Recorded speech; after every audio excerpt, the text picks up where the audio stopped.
चुनौती काफ़ी बड़ी है। कांग्रेस से जो लोगों का भरोसा वो कहीं न कहीं पिछले चुनाव में कम हुआ है। तो क्या ऐसा क्या करेंगे कि जो लोगों का जो भरोसा है, वो फिर से आपके ऊपर कायम हो, कांग्रेस के ऊपर कायम हो? मैं जैसे कहूँगी कि मैं औरों की बात नहीं करती, मैं सिर्फ़ अपने काम यहाँ पे गिना सकती हूँ। मैं 2 बार से यहाँ से पार्षद रही। अलीपुर क्षेत्र से ही मैं 2 बार से पार्षद रही और जनता ने मुझे बहुत ही प्यार से बनाया और उनको मैंने मुझे जो लगता है आप पब्लिक में भी जाके पता कर सकते हैं, मैंने कभी किसी को भी किसी भी व्यक्ति को, चाहे वो किसी भी धर्म से रहा हो, किसी भी जाति से रहा हो, मैंने हर व्यक्ति का काम कराया है। भी आपको पता है कि आपके विधायक यहाँ नरेला से 2 बार शरद चौहान रह जी। चुके हैं, तो अभी अब की बार आम आदमी पार्टी ने उनका भी जो टिकट है वो काट दिया। तो कहीं न कहीं वहाँ भी कुछ ऐसा चल रहा है कि उसका आपको फ़ायदा मिलेगा या नुकसान होगा? दिल्ली में विधानसभा चुनाव का आगाज़ हो चुका है और ऐसे में सभी पार्टियों ने अपनी जो टिकटें हैं वो फाइनल करना शुरू कर दिया। सभी जो अपने दावेदारी है, वो भी पूरी तरह से पेश कर रहे हैं और ऐसे में बात की जाए तो राजनीति की, जैसा कि बताया कि सर्दी है, सर्दी में राजनीति की गर्मी है, वो तो चलती है। लेकिन बाहरी दिल्ली में अभी हम बाहरी दिल्ली की अगर बात की जाए तो नरेला विधानसभा नंबर 1 में अभी हम खड़े हुए और यहाँ पर फिलहाल अगर बात की जाए तो आम आदमी पार्टी ने जो अपनी टिकट है वो घोषित कर दी है और कांग्रेस ने भी कर दी है। अभी हमारे साथ में अरुणा है जो कि कांग्रेस से प्रत्याशी है।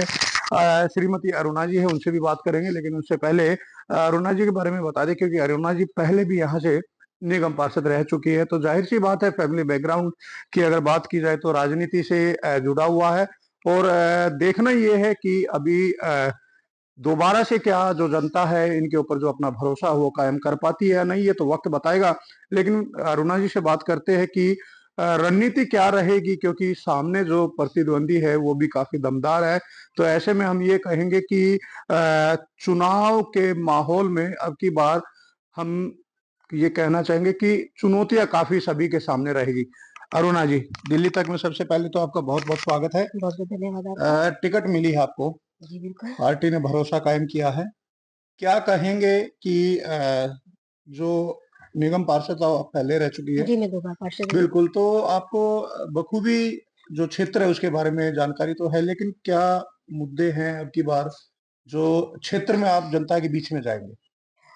देखिए, हमारे जो विशेष तौर से मुद्दे रहेंगे, वो जनता की जो समस्याएँ अब वो फेस कर रहे हैं, जो वो हुँ, हुँ। देख रहे हैं रोज़मर्रा की ज़िंदगी में, उनको लेकर रहेगी। और लोग इतने परेशान हो चुके हैं वो पार्टियों से कि उनको अब अपनी जो आने वाला जो समय है उनको अच्छा चाहिए और इसके लिए वो देख रहे हैं कि कौन उनकी मदद कर सकता है और कौन उनकी समस्याओं को हल कर सकता है। तो उनकी बहन उनके बीच में आ रही है और मैं उम्मीद करती हूँ कि हमारे जो भाई हैं और हमारे जो बुजुर्ग हैं, मातृशक्ति है, वो पूरा सहयोग मुझे देंगे और अपना प्यार देंगे, वोट देंगे और बनाएँगे और जो वो जनता की समस्याएँ हैं वो उन्हें हम दूर करेंगे। सामने आम आदमी पार्टी से क्योंकि हमने बताया कि आम आदमी पार्टी का भी जो टिकट है वो घोषित हो चुका है। जी, जी। दिनेश भारद्वाज है, उनको अर्जुन अवार्डी उनको टिकट दिया गया है जी, जी, जी। और आपको कांग्रेस की तरफ से दिया जी, गया हाँ है। जी, हाँ जी। तो क्योंकि आपने बताया कि 2 बार आप निगम पार्षद भी रह चुकी है, जी, जी। तो कहीं न कहीं लगता नहीं कि चुनौती काफ़ी बड़ी है? कांग्रेस से जो लोगों का भरोसा वो कहीं न कहीं पिछले चुनाव में कम हुआ है। तो क्या ऐसा क्या करेंगे कि जो लोगों का जो भरोसा है, वो फिर से आपके ऊपर कायम हो, कांग्रेस के ऊपर कायम हो? दोबारा से लोग जो कांग्रेस की जो कार्यशैली थी, उसपे भी कई हम ये कहेंगे कि कुछ प्रश्न चिन्ह ज़रूर लगे। तो कैसे तस्वीर को आप साफ करेंगे? क्या मुद्दे हैं? क्योंकि काफ़ी बड़ा क्षेत्र है आपका। देखिए, कांग्रेस ने हमेशा से ही बढ़िया काम किया। आप जानते हैं कि 10 सालों पहले जो दिल्ली की जो स्थिति थी, वो किसी से छुपी नहीं है। जो हमारी माननीय शीला दीक्षित जी रही हैं, उन्होंने जो काम किया, वो दिल्ली में आज तक किसी भी पार्टी ने, किसी भी ने नहीं किया। उन्होंने फ्लाईओवर बनाए, दिल्ली को एक खूबसूरत दिल्ली बना के दिया। उन्होंने हमारे चाहे रूरल एरिया का हो या फिर अर्बन एरिया हो, उन सब में विकास कार्य कराए। सड़कें बनवाई हैं और जितने भी पार्क हैं उनका सौंदर्यीकरण करा है और प्रदूषण को रोकने के लिए भी उन्होंने इतना अच्छा प्रयास किया और हम्म। मेट्रो दी, सबसे मेन उन्होंने दिल्ली में मेट्रो दी। तो ये बहुत सारे कार्य हैं, अनगिनत कार्य हैं जो उन्होंने दिल्ली में दिए। उसके बाद 10 सालों में आप देखिए 10 सालों में दिल्ली कितनी बेहाल हुई है। उनके कामों को ही वो बनाकर अपना काम चला रहे हैं और आम आदमी पार्टी। लेकिन आप मैं जैसे कहूँगी कि मैं औरों की बात नहीं करती, मैं सिर्फ़ अपने काम यहाँ पे गिना सकती हूँ। मैं 2 बार से यहाँ से पार्षद रही। अलीपुर क्षेत्र से ही मैं 2 बार से पार्षद रही और जनता ने मुझे बहुत ही प्यार से बनाया और उनको मैंने मुझे जो लगता है आप पब्लिक में भी जाके पता कर सकते हैं, मैंने कभी किसी को भी किसी भी व्यक्ति को, चाहे वो किसी भी धर्म से रहा हो, किसी भी जाति से रहा हो, मैंने हर व्यक्ति का काम कराया है और सबको साथ लेके चले और हर काम हमने बिल्कुल, सबसे कराया। काफ़ी जी। बड़ा क्षेत्र है जी, जी। नरेला विधानसभा और हम ये कहेंगे स्लम एरिया भी काफ़ी है जी, जी, आपके सलाम भी है। क्षेत्र में। जी। तो सामने जैसा कि आपको पता है कि आम आदमी पार्टी में भी अभी कुछ कलह चल रहा है, तो हुँ। उसका क्या आपको फ़ायदा मिलेगा या क्या रहेगा? क्या कहेंगे उसके बारे में भी? क्योंकि अभी आपको पता है कि आपके विधायक यहाँ नरेला से 2 बार शरद चौहान रह जी, चुके हैं, जी। तो अभी अब की बार आम आदमी पार्टी ने उनका भी जो टिकट है वो काट दिया। तो कहीं न कहीं वहाँ भी कुछ ऐसा चल रहा है कि उसका आपको फ़ायदा मिलेगा या नुकसान होगा? जी, हम तो फ़ायदा ही सोच के चल रहे हैं। जी, मुझे जी। लगता है कि हमें शायद फ़ायदा हुँ, मिले हुँ। इसका। स्लम एरिया काफ़ी है, हाँ काफ़ी जी। बड़ा स्लम एरिया है। हुँ। उसमें कैसे काम करेंगे आप? क्योंकि आपने कहा कि 2 बार निगम पार्षद आप रही जी, है, जी। लेकिन आपके क्षेत्र में जब आप निगम पार्षद थी उस समय गाँव देहात का एरिया ज़्यादा था। नहीं, मेरे पास स्लम भी था। स्लम भी था, तो हाँ जी, कैसे जाएँगे आप देखिए स्लम में? जब मैं 2002 में पार्षद थी, तो मेरे पास हमारे जो नरेला में 2 वार्ड हुआ करते थे, नरेला और अलीपुर। अलीपुर में बख्तियारपुर भी आता था और साथ में होलंबी का जो क्षेत्र है, वो भी आता था। होलंबी में हमारी स्लम थी, हुँ, हुँ। तो मैंने स्लम में भी वो उस टाइम 2001 में आए थे स्लम वहाँ पर, तो हमने वहाँ के खरंजे भी लगवाए।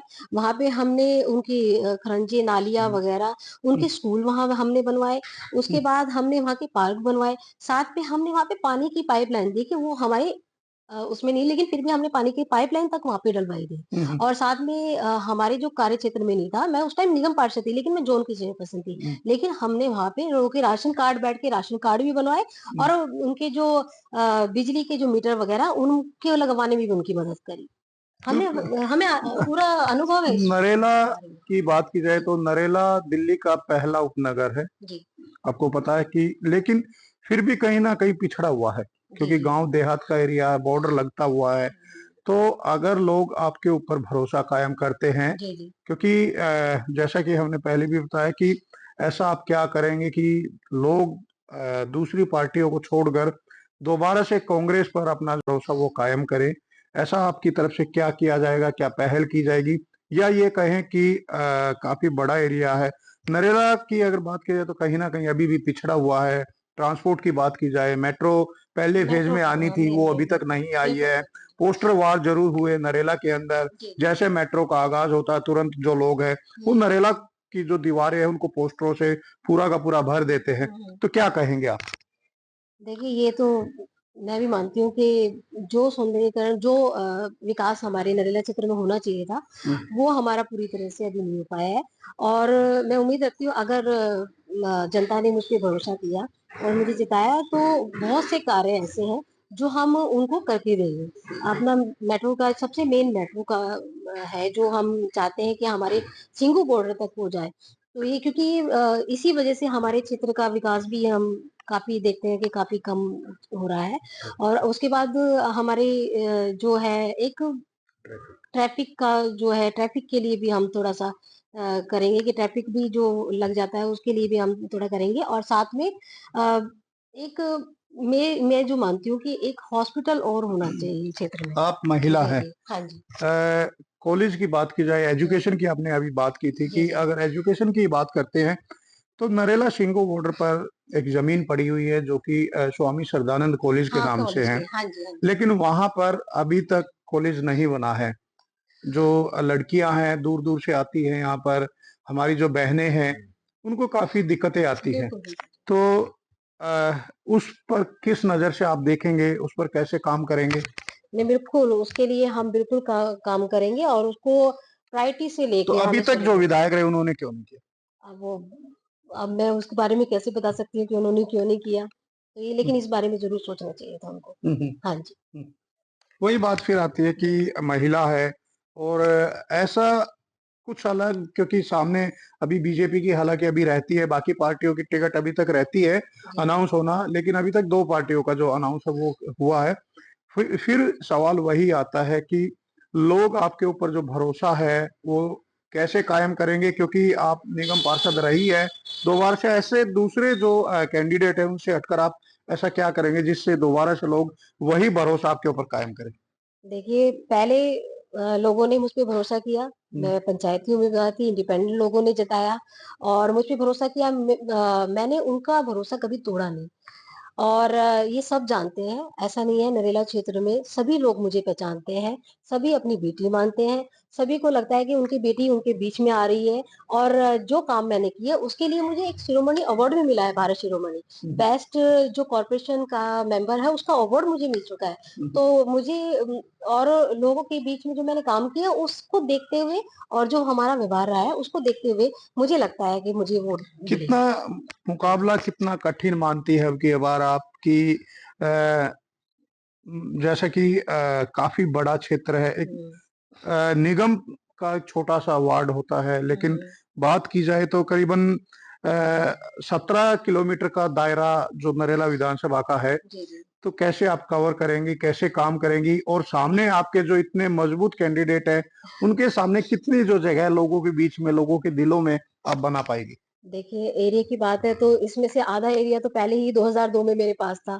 तो मैं पहले से ही काम करके मैंने जनता को दिखाया कि मैं काम कर सकती हूँ और मुझे काम का पूरा अनुभव है, हुँ, कि काम किस तरह से किया जाता है, अधिकारियों से किस तरह से काम लिया जाता है। हुँ। और रही मज़बूती की बात और कैंडिडेट की प्रतिस्पर्धा की बात, तो वो मुझे नहीं लगता कि अपनी बेटी के अलावा किसी और को चुनेंगे, ये अच्छा मुझे ये लगता है। ये हाँ जी। बताइए कि आखिरी सवाल यही रहेगा कि सामने जो प्रतिद्वंदी है या मैनिफेस्टो की बात की जाए, मैनिफेस्टो तो खैर अभी आना बाकी है। हाँ जी। मैनिफेस्टो में ऐसा क्या रहेगा आपका कि जो औरों से हटकर आप करेंगे या औरों से हटकर आप लेकर आएँगे जिससे लोग आपकी तरफ जो वोटर्स है वो आपकी तरफ आए, आपके ऊपर जो भरोसा है वो कायम करे, ऐसा क्या किया जाएगा अलग से? क्योंकि बात वही आती है कि यहाँ पर बाहरी दिल्ली के नरेला विधानसभा की, तो यहाँ पर ट्रांसपोर्ट की बात की जाए या सड़कों की बात की जाए या काफ़ी बड़ा एक हम ये कहेंगे कि नरेला के अंदर डीडीए का एक प्रोजेक्ट भी आया हुआ है, वो भी अभी तक अधर में लटका हुआ, वहाँ पर भी लोग नहीं आ पा रहे हैं। बवाना जेजे कॉलोनी की तरफ जो डीडीए का प्रोजेक्ट बना हुआ है, वहाँ भी अभी तक जो लोग हैं, नहीं आ पा रहे हैं। तो ऐसा क्या है कि गवर्नमेंट पैसा तो लगा रही है, लेकिन लोग नहीं आ पा रहे। तो क्या ऐसा किया जाएगा जो सुविधाएँ हैं, वो दी जाएगी? अगर आप आती है, लोग भरोसा आपके ऊपर कायम करते हैं तो? देखिए, ये जो जितने भी प्रोजेक्ट आए हैं, उनको अधूरा जो छोड़ा जा रहा है, वो भी कुछ न कुछ कमी से ही जो पिछली सरकारें रही होंगी, उनकी कुछ न कुछ कमी रही होगी, जिसकी वजह से अधूरा रहा। और रही हमारी मैनिफेस्टो की बात कि हम अपने क्या-क्या उसमें माँग रखेंगे, तो मेरा जो मानना है, वो सबसे पहले कि जो हमारे बुज़ुर्ग हैं, उनकी पेंशन को हम ज़रूर बढ़ाना चाहिए, हुँ, हुँ। क्योंकि एक उनका सम्मान होता है ये और उन बुज़ुर्गों को इनका सम्मान थोड़ा और उनको मिलना चाहिए। जी। हाँ जी, और एक मुझे लगता है कि ये जो हमारे जितने भी कर्मचारी हैं, सफाई कर्मचारी जितने भी भाई हैं और जितने भी हमारे और कर्मचारी भाई हैं, उनको पक्का किया न जाना, जो ये बहुत ज़रूरी है। जो अच्छा हाँ। हाँ, अच्छा एक बार फिर यही पूछना चाहेंगे कि जैसा आम आदमी पार्टी में अभी जो हुँ, अंदरूनी जो बगावत चल रही है, जी, जी। जैसा कि आपको पता होगा कि शरद चौहान ने भी एक पोस्टर जारी किया था हुँ, हुँ। कि लड़ेंगे और जीतेंगे। जी, तो जी, जी। उस चीज़ से क्या आपको अगर शरद चौहान दूसरी पार्टी से चुनाव लड़ते हैं, तो उसका फ़ायदा कितना होगा या नुकसान कितना होगा आपको? देखिए, ये तो किसी भी चीज़ से डरने वाली बात ही नहीं है। देखिए, कोई आगे कैंडिडेट वो भी अपने रहेंगे, वो अपनी तरफ से लड़ेंगे, हम अपनी तरफ से लड़ेंगे। हमारा प्रयास है सिर्फ़ लोगों के घरों तक जाना, उनके दिलों में अपना घर करना और साथ में अगर हम जीतते हैं, उनका प्यार, आशीर्वाद हमें मिलता है, अपना काम करना। हुँ। बाकी जनता जनता जनार्दन। बिल्कुल, जनार्दन। बाकी तो जनता जनार्दन है, वही बताएगी कि क्या आखिरकार ऊँट किस करवट बैठता है। लेकिन अरुणा ने साफ कर दिया है कि वो भी लोगों के बीच में उतने ही तेजी से लोगों के बीच में जाएगी, उतने ही जैसे कि पहले 2 बार निगम पार्षद रह चुकी है, वही जोश और जुनून के साथ लोगों के बीच में जाएगी। अब देखना ही है कि क्या लोग दोबारा से अरुणा के ऊपर अपना भरोसा कायम करते हैं या फिर नहीं, ये तो वक्त बताएगा। लेकिन वही बात है कि नरेला की राजनीति अब की बार रहने वाली मजेदार है। राजेश खत्री, बाहरी दिल्ली, दिल्ली तक।